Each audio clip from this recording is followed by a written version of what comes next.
Right now I'm reading this book called Empire of Liberty, which takes place from 1789 to 1815. And I've been really delving into like post-revolutionary war because I find it fascinating how I think a lot of people just don't understand that time period. Like we have like a very almost like religious like way of thinking about it, right? Like, we had the Revolutionary War and then everybody was free. And fine. Yeah, and then that wasn't at all the case. Like years after, like I'm like not even years, like within like 1 year of the Revolutionary War ending, like we had the Federalists, we had like all these people, like George Washington, all these people were like they just took the same kind of power that like the English did, right? Yeah. Like George Washington is literally the only president to get every single vote. You know why? Because he was friends with everybody. Exactly. He had like huge. Yeah. He had huge parties where he had everybody from his government there. It's like, yeah, of course they're gonna fucking vote for him, right? So I mean, I forget what my point was with that, but I think it's. I like that point though. It's just it's really interesting that people will like paint that. This was my point. Is that fuck? No, I lost it. I'm not even stoned, dude. I'm not even stoned. And losing my points. I love that point. That's such a cool thing that you're bringing up, though, about the post-revolutionary war. Because from a certain perspective, if you look at the revolution and how it went down, George Washington, all those bros, right? It wasn't. We don't know their mind, but sure. you could look at what they did, and it seemed less that like they were interested in liberating everybody and creating freedom for everybody. It was more like, I see a really good racket here where you guys are getting beaver and you're trading with these people, and we can have the slave trade and we can make all this wealth and profit and we can build these and start industrializing all that. Why are we going to let the British do this?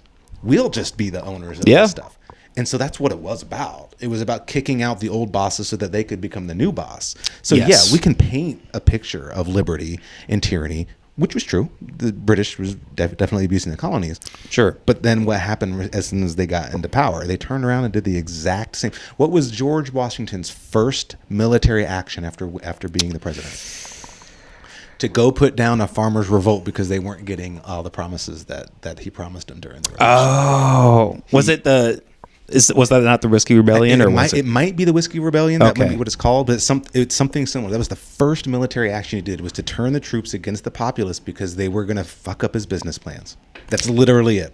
And you know what's crazy? If what you're talking about is the Whiskey Rebellion, the thing that's crazy about that is at the time that was the biggest show of military force in the United States. Yeah. Bigger than anything in the Revolutionary War. Mm-hmm. Literally because people didn't want to pay taxes on their whiskey. They were like, all right, we're going to come over and fuck you up. Like, I thought we won a war for this. Like, you won a war for this so that I get the taxes and not British. So yeah, and I think that I'm remembering my point now. I think like, you know, we can talk about like, you know, the Constitution and all these things and be like, these things add up. Like, you know, these things, you know, there's like a order or whatever for things, but like, I don't know if that ever actually happens. Correct. To ever 100% degree, right? Like, like I said, like we can paint the story of liberty, we can paint this idea that like America's a free country, but if you really look at these things, like I seriously encourage anybody to read anything Revolutionary War, because like similarly to how a lot of Christians like won't even read the Bible and they'll just think, oh, this is what happened. Like if you actually read it, you're like, oh, this is actually pretty fucked up. Yeah. I mean, the Aliens and Seditions Act, right? The people who signed the Declaration of Independence and the Bill of Rights are the same people who passed the law to arrest people without habeas corpus because they didn't want foreign assets in. Like, come on, like these guys didn't even live up to their own ideals. No, you know, no, and they never do.